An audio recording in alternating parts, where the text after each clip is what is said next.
It's uncomfortable in my motel room, the windows steamed up from the humidity, the unrelenting rain. But never mind, I have work to do. I wipe the sweat from my eyes and strip to my skivvies. Sitting cross-legged on the bed, I open the design program and load Hammerman and Stoletta. They appear before me in all their readiness, slow and steady in their breathing. If they were my own flesh and blood, I could not love them more. I address them, comrades, friends, my children. Here's the deal.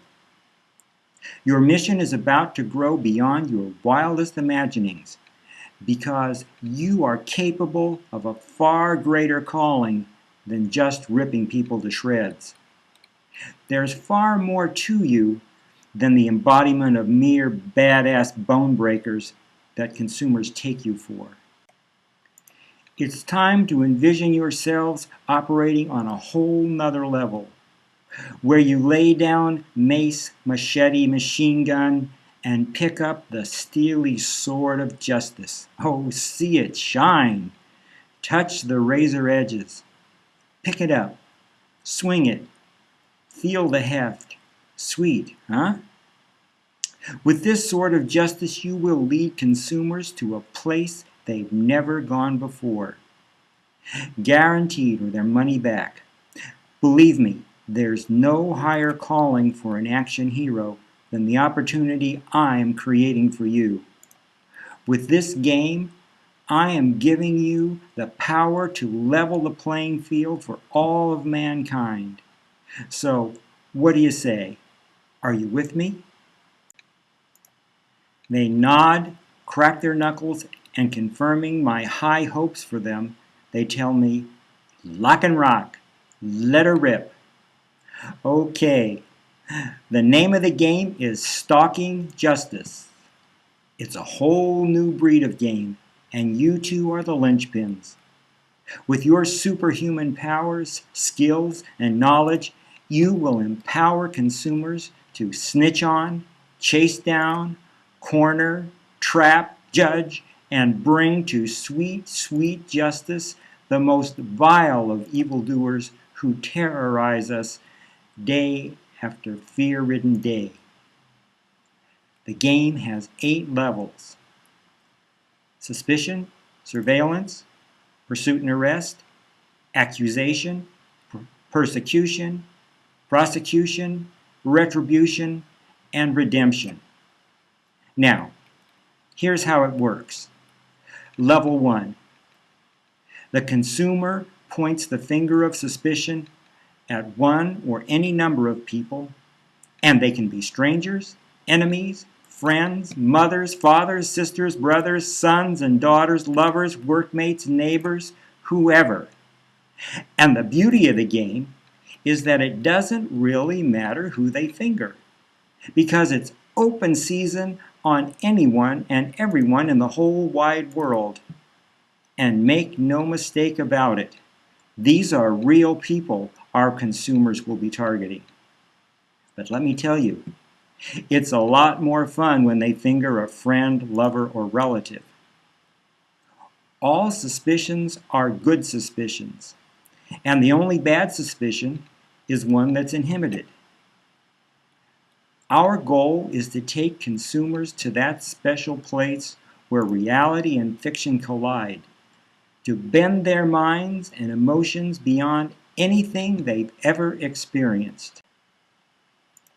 Now, having selected the suspect, the consumer is bumped up to level 2, surveillance. Just imagine what kind of dirt on their intimate that your consumer will be able to bring to the light of day. And all of this accomplished without the suspect having any idea whatsoever, because it's all done behind the dear one's back. And a little later, when the suspicions go public for everyone to see, that's where the fun will really hit the fan. But first, let's power up to level 3, pursuit and arrest.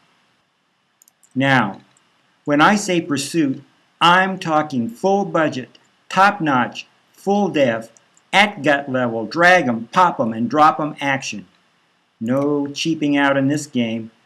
We're talking bullet train wipeouts, suborbital fireballs, deep six cruise ships, mega tower implosions, the whole 9 yards. And when the evildoers are trapped like rats by consumer suspicions, it's the consumer who will take them down, be they father, mother, brother, or lover, right on Envision for all the world to see. World-class confrontation.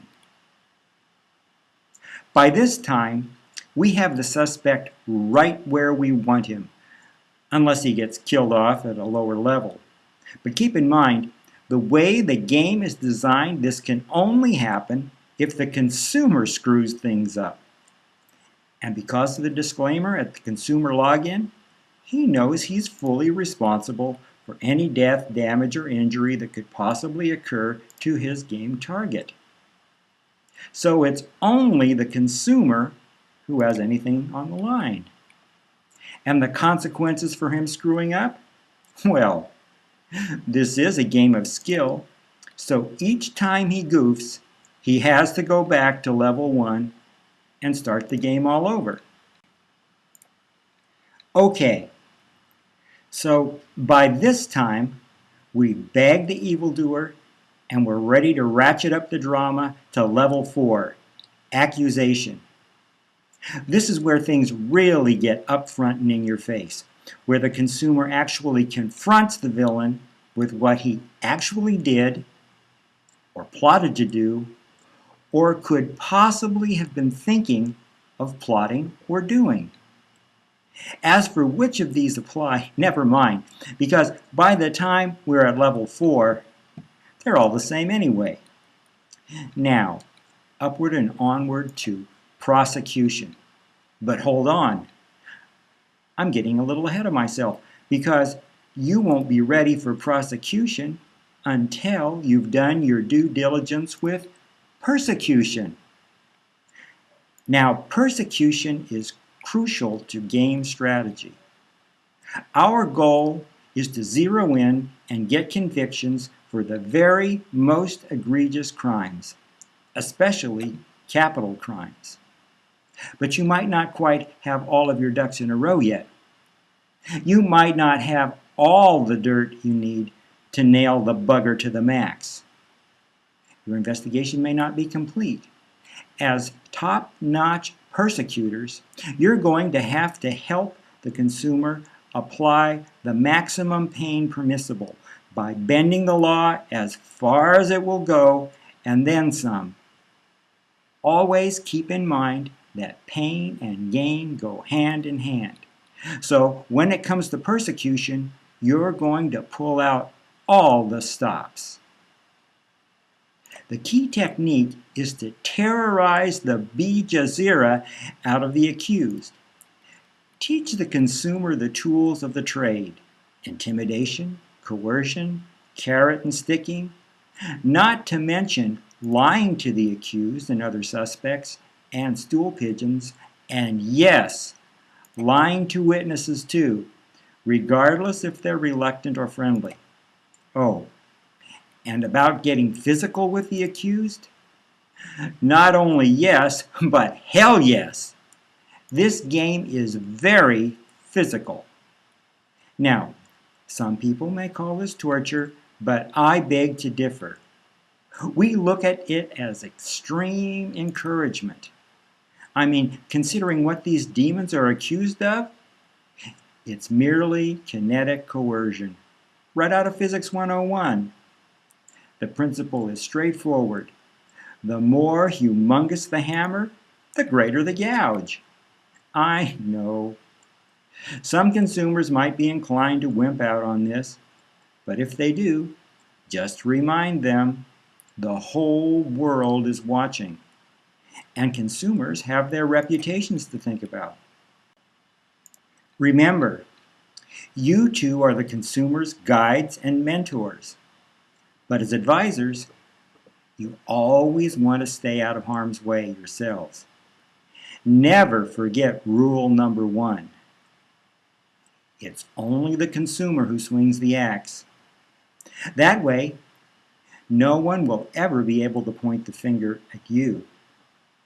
So, now we're ready for level 6, prosecution. Now, just as you are, you two flesh wreckers are the toughest crime-fighting duo on Envision, perhaps in the entire universe. But you'll need more than brute force for real success in this role. To make you ready, I'm going to have to inflate your lawyering abilities. Hey, you're looking at me askance. Now don't get me wrong, you don't have to become legal beagles or anything like that. After all, you'll have a whole raft of auto lawyers to muddle through the real legal issues. You just need to look lawyerly. And that's 99% of lawyering anyway. Okay, by this level of the game, the consumer is pumped and primed for huge emotional payoffs. The guilty verdict and punishment. But wait, you say, in real life, sometimes the accused is actually found innocent.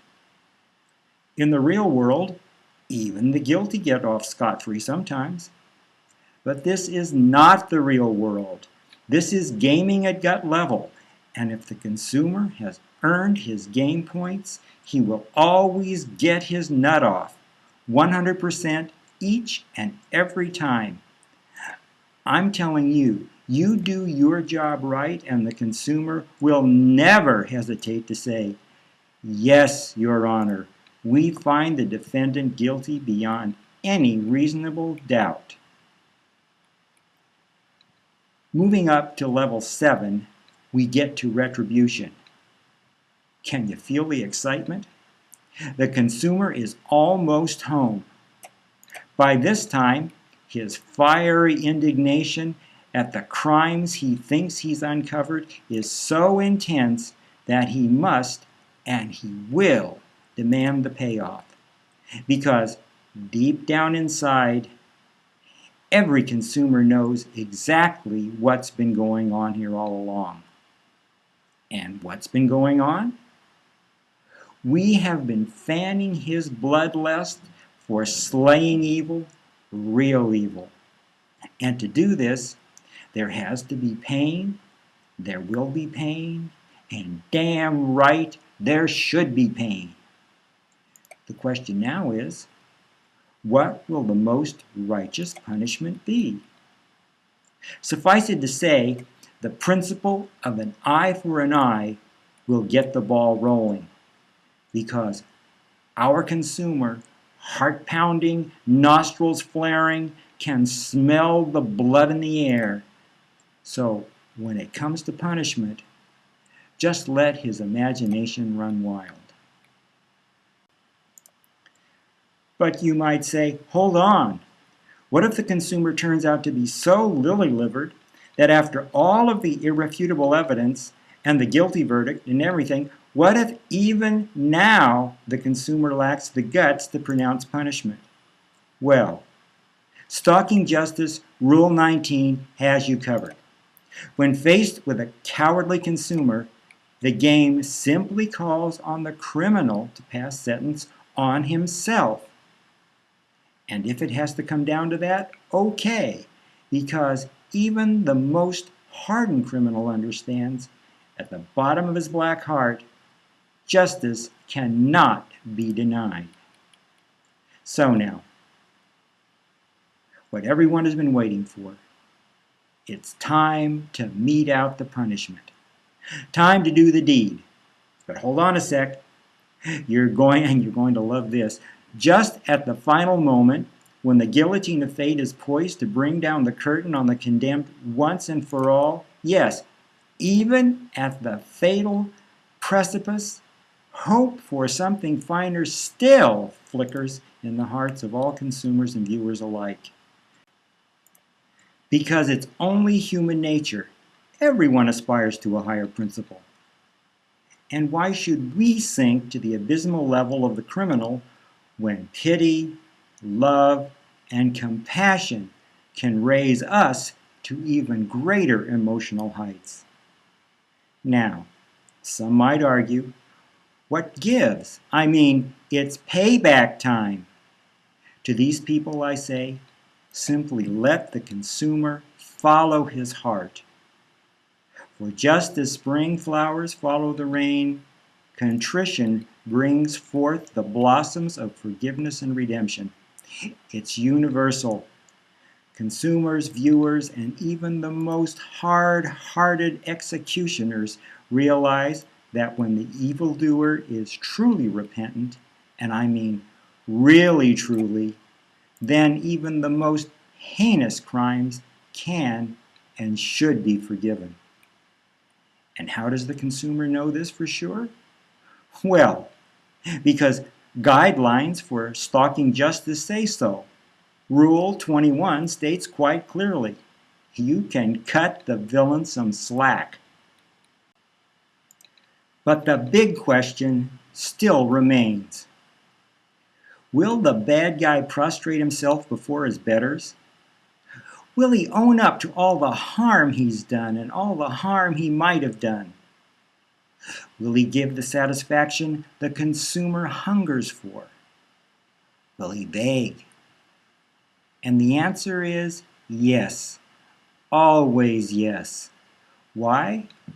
Because it's obvious even to an idiot that the bowed head is way, way better than the head that gets lopped off. So even the baddest baddie will opt for life and breath over the alternative. They always grovel. So now, we're at level 8, the pinnacle of the game. At this heady height, the consumer is presented with the most rewarding get-off of all.